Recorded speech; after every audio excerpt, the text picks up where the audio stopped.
Bismillahirrahmanirrahim. Nahmaduhu wa nasta'inuhu wa nastaghfiruh. Wa na'udzu billahi min syururi anfusina wa min sayyiati a'malina. May yahdihillahu fala mudhillalah wa may yudlilhu fala hadiyalah.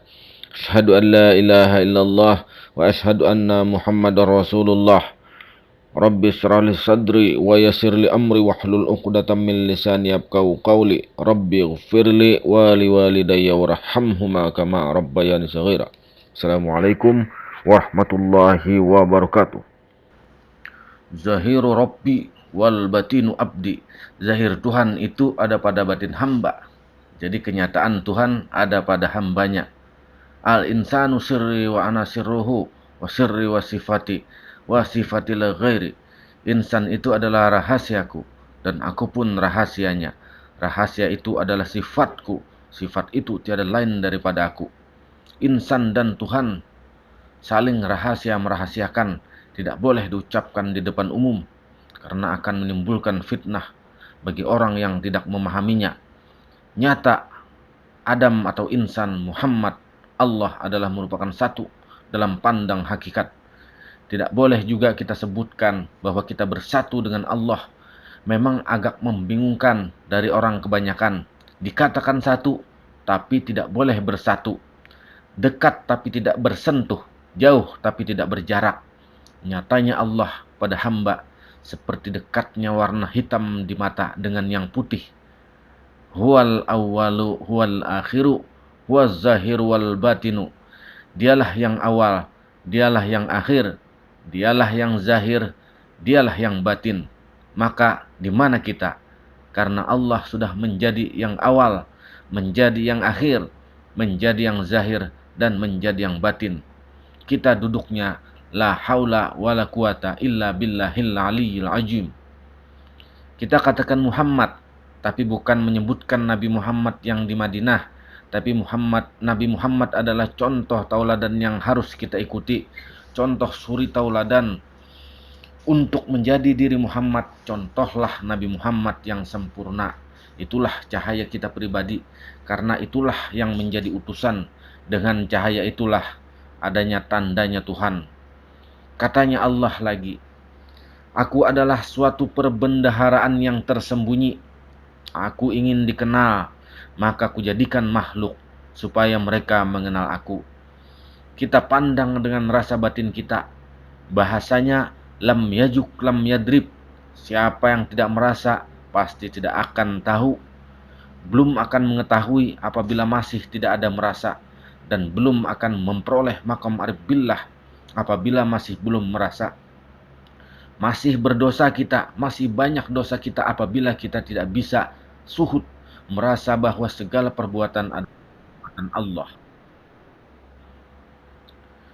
Nur Muhammad sebagai asal usul segala kejadian amal perbuatan dan ilmu pengetahuan. Bila batin seseorang telah suci dalam menempuh perjalanan hidup ke batin, maka naiklah tingkat hidupnya dari makam ke makam, dari makam ke makam lainnya. Yaitu dimulai dari makam paling bawah sampai makam muqarrabin, yaitu makam yang paling dekat dengan Tuhan. Setelah makam muqarrabin, naiklah kita ke puncak makam tertinggi, yaitu tiada kita, yang ada hanya Allah, satu, tunggal dalam rahasianya. Maka tidak dapat lagi kita bedakan dan dipisahkan karena asyik dan masuknya. Apabila sudah mencapai makam ini, tidak ada lagi kekhawatiran Nabi Muhammad SAW dengan lemahnya iman seseorang. Kata Nabi Muhammad SAW, yang aku khawatirkan dari umatku adalah kelemahan iman dalam keyakinan. Kalau lemah dalam ibadah lahir masih dapat diperbaiki dengan kesabaran. Tapi kalau lemah iman keyakinan bisa membawa lenyapnya semua amal yang dahulu, yang sekarang, dan yang akan datang. Maka dari itu bermakrifatlah. Tiada lagi jalan lain selain makrifat untuk menguatkan iman. Karena makrifat adalah puncak segala amal dan puncak segala kebahagiaan dunia dan akhirat. Puncak rasa menikmati ridhonya. Dengan makrifat maka kita akan terdinding dari neraka, terhijab dengan neraka. Kata seorang pujangga bahwa segala sesuatu itu selain Allah semuanya adalah palsu belaka. Maksudnya, apabila kita memandang kepada sesuatu apapun juga, maka pandangan itu tertuju hanya kepada sesuatu itu saja, maka pandangan itu adalah pandangan palsu belaka. Jadi yang benar ialah apabila kita memandang kepada sesuatu, maka pandangan kita itu lenyaplah sesuatu itu dalam pandangan basyir hati kita. Yang kita pandang kepada makhluk, namun hati memandang kepada Allah Ta'ala. Itulah pandangan yang benar, pandangan yang hak. Jadi jelasnya begini, semua itu Allah dan Allah itu adalah semuanya. Inilah yang disebut dengan yang satu, memandang kepada yang satu. Suhudul wahdah fil wahdah. Demikian nampak jelas sifat-sifat Allah di dalam tiap-tiap sesuatu di dalam alam ini, sehingga apabila masih ada manusia tidak dapat melihat Allah dalam apa yang ia lihat dan ia dengar, niscaya ia masih terdinding atau terhijab. Apabila kita sampai kepada cahaya akal, maka Allah selalu meliputi dirinya. Ia yang meliputi dan diliputi lahir dan batin. Apabila sampai kepada cahaya ilmu, Allah selalu bersamanya di mana saja ia berada. Ia tidak merasa dirinya tidak ada lagi dengan adanya Allah. Yang ada hanya Allah.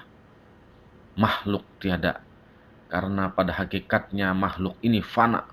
Fana kepada Allah. Fana zahir dan batin.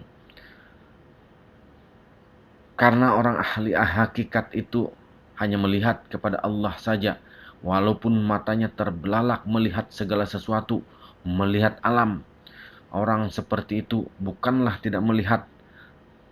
Tapi mereka memandang suhud bahwa segala sesuatu itu adalah Allah. Maka tidaklah lagi kehendaknya yang berlaku, melainkan kehendak Allah Ta'ala jua. Apabila ruh Allah telah meliputi akan Isa anak Maryam, demikian pula kita ini pada hakikatnya tiada berbeda-beda dengan Isa alaihissalam. Jadi apabila siapapun mampu memfanakan dirinya ke dalam Tuhan, yaitu dengan penyucian ruh, maka pada waktu itu ruh Allah masuk ke dalam badan insan. Maka dikala itu perbuatan dan iradat insani menjadi perbuatan dan iradat Tuhan. Pada hakikatnya manusia itu adalah Tuhan. Tuhan dalam rahasia. Saya tekankan lagi, Tuhan dalam rahasia. Bukan kita bisa sebut-sebutkan di depan umum. Bukan kita juga mengaku Tuhan. Kalau mengaku Tuhan, kafir seperti Fir'aun. Bukan seperti itu. Jadi kita nyatakan, kita suhud bahwa segala sesuatu adalah Allah. Tidak menyebutkan kita sebagai Tuhan. Nah, kita harus pandang, kita suhud di dalamnya. Sebab insan itu merupakan daripada zatnya juga, tapi secara rahasia. Maka dari itulah Allah menyuruh malaikat supaya sujud kepada Adam. Inilah bukti nyata dalam Al-Quran. Tuhan itu menjelma atau tajalli kepada insan yang telah sanggup memfanakan dirinya ke dalam Tuhan.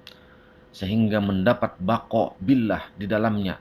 Fana ke dalam Tuhan dan bako dalam Tuhan.